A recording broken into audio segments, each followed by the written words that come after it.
Devendra Fadnavis BJP दफ्तर में party के सभी नेताओं के साथ इस बात पर मंथन कर रहे हैं कि कहां चूक हुई कि महाराष्ट्र में बीजेपी को दुगनी से ज्यादा सीटों का नुकसान झेलना पड़ा।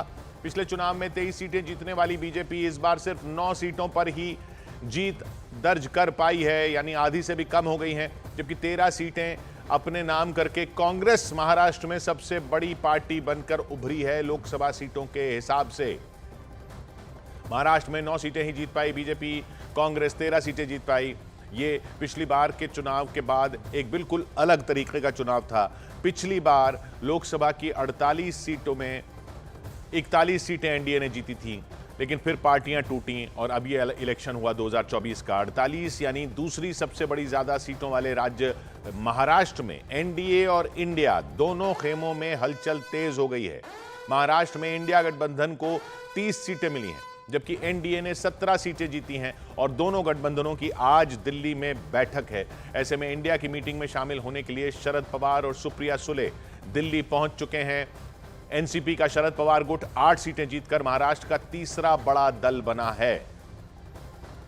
तो उद्धव ठाकरे भी शाम तक दिल्ली पहुंच जाएंगे। महाराष्ट्र जहां 48 सीटें हैं, वहां 30 सीटें मिली हैं इंडिया गठबंधन को और एक सीट मिली है विशाल पाटिल को, जो कांग्रेस के थे, सांगली सीट से लड़ना चाहते थे, लेकिन वहां पर उस सांगली सीट गठबंधन में कांग्रेस को नहीं मिली, तो वो निर्दलीय लड़े और जीत गए। वसंत दादा पाटिल के पोते विशाल पाटिल वो एक भी हैं।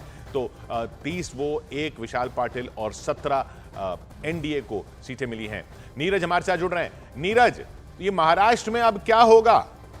एक तो वहां मंथन हो रहा है कि क्यों हुआ, कैसे हुआ, लेकिन बड़ा सवाल यह है कि अजीत पवार और शिंदे गुट, इन दोनों का क्या होगा? इधर उद्धव गुट और शरद पवार का क्या होगा? क्योंकि ये यहाँ पे शरद पवार को ये भी काम सौंपा गया है। सुना जा रहा है कि इंडिया गठबंधन की सरकार अगर बन सकती है तो कैसे बन सकती है, वो भी वो तलाश रहे हैं। उधर महाराष्ट्र की अपनी डेवलपमेंट्स हैं, पता क्या चल रहा है वहां से? देखिए, अगर बात करें महाराष्ट्र की, तो महाराष्ट्र में चुनौती, अगर एनडीए की बात करें, ये है कि महाराष्ट्र में विधानसभा के चुनाव महज कुछ महीनों में होने वाले। और अगर इंडिया गठबंधन की जीत की बात कीजिए तो सबसे बड़ी बात यह कि ये डबल जीत कहा जा रहा है इंडिया गठबंधन की तरफ से, क्योंकि एनसीपी और शिवसेना यूबीटी ने नए चुनाव चिन्ह पे चुनाव लड़ा और उसके बाद भी अगर इस तरह का प्रदर्शन है तो बड़ी जीत, डबल जीत इसलिए कही जा रही है। देखिए, विधानसभा चुनाव को लेकर इंडिया गठबंधन के लोग आश्वस्त हैं और एनडीए की चुनौती बढ़ गई है, इसलिए वहां महाराष्ट्र में एक बैठक भी होने वाली है। अगर बात करें इंडिया गठबंधन का रुख क्या होगा, आपसे थोड़ी देर पहले शरद पवार ने प्रेस वार्ता की, उसमें न्यूज 18 इंडिया ने, मैंने जब सवाल किया कि क्या आप सरकार बनाएंगे, इंडिया गठबंधन का रुख क्या होगा, उनका इशारा साफ था कि कुछ भी करना चाहिए तो नंबर को ध्यान में रखना चाहिए। यानी उन्होंने ये संकेत जरूर दिया है कि अगर आपके पास नंबर है तो सरकार बनाइए, नहीं नंबर है तो फिर बातचीत तो होगी ही। आज इंडिया गठबंधन की बैठक में टीडीपी और जेडीयू के सवाल पर उन्होंने साफ साफ कहा कि ना तो उनकी बातचीत हुई है और वो ना बात करेंगे। इंडिया गठबंधन में जो फैसला होगा उसके बाद आगे का रास्ता तय करेंगे। एक और अहम बात बताना चाहेंगे आपको कि इंडिया गठबंधन और खासकर महाराष्ट्र के जो दल हैं वो केंद्र सरकार में अभी आना नहीं चाहेंगे, जो मेरा अनुमान कहता है और जो नेताओं से बातचीत हुई है, क्योंकि अगर वो केंद्र में आए तो एंटी इनकम्बेंसी फैक्टर बन सकता है। और महाराष्ट्र के विधानसभा चुनाव में जो इंडिया गठबंधन ये मान के चल रहा है कि बहुमत लाएगा, उसकी सफलता का जो पैमाना होगा वो घट सकता है। इसलिए इंडिया गठबंधन के जो घटक दल होंगे महाराष्ट्र से, वो नहीं चाहेंगे कि तुरंत केंद्र में सरकार बन जाए। यानी शरद पवार गुट नहीं चाहेगा कि केंद्र में अगर सरकार बनने की संभावना भी होती है तो वो सरकार में शामिल हो।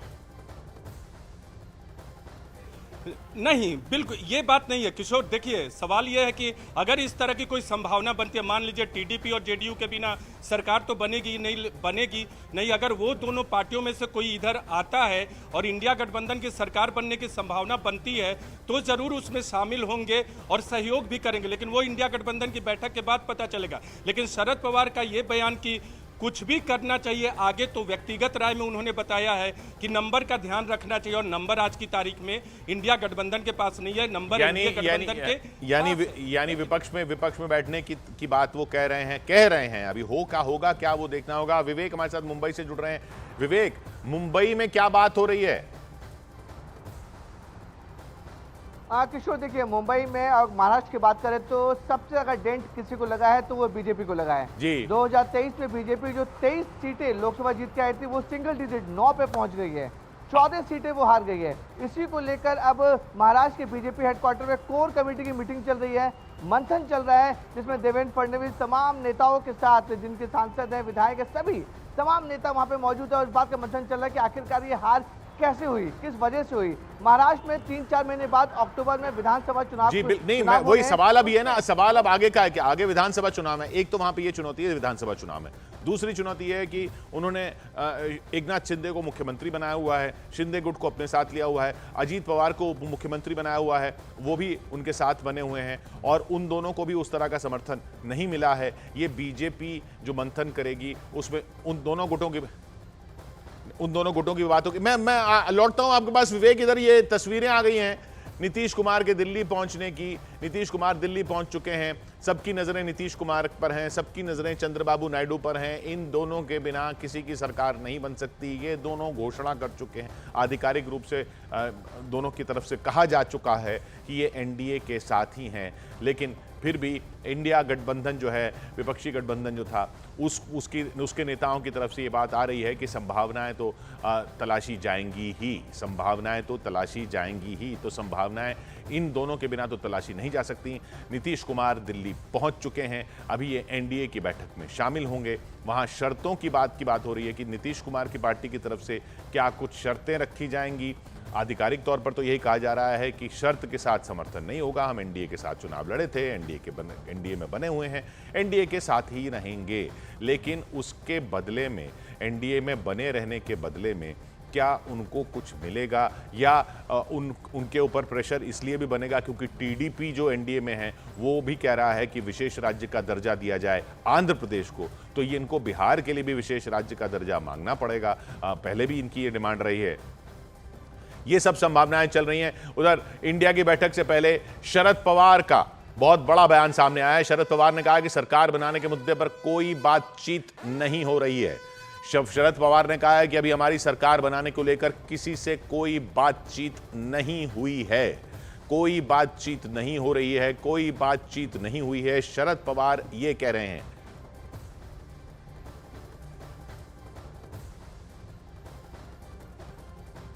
विवेक हमारे साथ बने हुए हैं मुंबई से। विवेक, तो अब बात यह कि आगे क्या होगा, आगे वहां पे क्या पता चल रहा है, क्या किसी से कोई बात हो रही है, क्या दोनों शिवसेनाएं आपस में बात कर रही हैं, क्या दोनों एनसीपी आपस में बात कर रही हैं? हाँ किशोर, देखिए अब जो है बहुत सारी खबरें अब सामने आ रही हैं। अब ये हो रहा है कि क्या शिंदे गुट के जो नेता हैं वो वापस उद्धव गुट के संपर्क में हैं, क्या अजीत पवार गुट के जो नेता हैं वो क्या शरद पवार गुट के संपर्क में है। अब इस तरह की जो खबरें हैं वो धीरे धीरे सामने आ रही हैं, क्योंकि देखिए अजीत पवार जब चुनाव लड़े थे यहाँ पर और सबसे बड़ा सवाल कि क्या बीजेपी उद्धव ठाकरे से संपर्क में है? किशोर देखिए अभी तक इस बारे में कोई भी नेता खुलकर सामने नहीं आ पा रहा है और ये सूत्रों से भी जो जानकारी नहीं मिल रही कि दोनों एक दूसरे के संपर्क में है या नहीं। लेकिन साफ तौर पे जो जनादेश आया है जिसमें साफ तौर पे लग रहा है कि बीजेपी अगर एकनाथ शिंदे के साथ या फिर अजीत पवार के साथ इतने नंबर नहीं ला पाई है जितने 2019 में लाई थी, तो कहीं ना कहीं अब उद्धव गुट का साफ तौर पर कहना है कि अगर बीजेपी को नंबर लाने हैं तो रीजनल पार्टी यानी कि जो शिवसेना है, जो उद्धव गुट क्लेम करेगी असली शिवसेना वो है, उनको वो इग्नोर कर नंबर नहीं ला सकती, ये उद्धव गुट के नेताओं का कहना है। तो ये जब सवाल उठता है कि क्या बीजेपी वापस उद्धव गुट के साथ आएगी या नहीं आएगी, तो इस सवाल को लेकर उद्धव गुट के नेताओं ने साफ तौर पे कह दिया कि ये काफी ज्यादा हाइपोथेटिकल क्वेश्चन है, लेकिन फ्यूचर में कौन किसके साथ आएगा किसके साथ नहीं आएगा, राजनीति में हर किसी की जो पॉसिबिलिटीज हैं वो हमेशा ओपन रहती हैं। तो किशोर, महाराष्ट्र की राजनीति हमेशा बहुत ज़्यादा वॉलेटाइल रहती है, बहुत ज़्यादा फ्लक्चुएट होती है, इसलिए ये कहना अभी बिल्कुल भी आसान नहीं होगा कि कौन पार्टी किसकी तरफ जाएगा। लेकिन विधानसभा, जैसा मैंने बोला कि अक्टूबर में विधानसभा चुनाव आने वाले हैं। मैं रोक रहा हूं आपको, मैं रोक रहा हूं। तेजस्वी भी दिल्ली पहुंच चुके हैं, उसी फ्लाइट में थे जो नीतीश आए हैं, वहां वो क्या बोल रहे हैं सुनते हैं।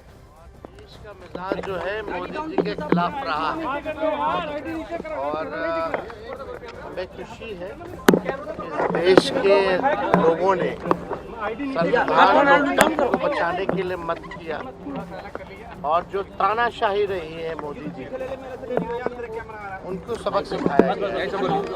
देखिए, इस देश में देश के लोगों का जो मिजाज है वो नफरत की राजनीति पसंद नहीं करता, वो बेकार की बातें सुनना नहीं चाहता है, काम की मुद्दे की बात सुनना चाहता है। 10 साल में मोदी जी ने कोई हिसाब नहीं दिया, तो जनता ने उनको सबक सिखाया। तो हम लोग सब लोग आज बैठक में यहाँ आए हैं।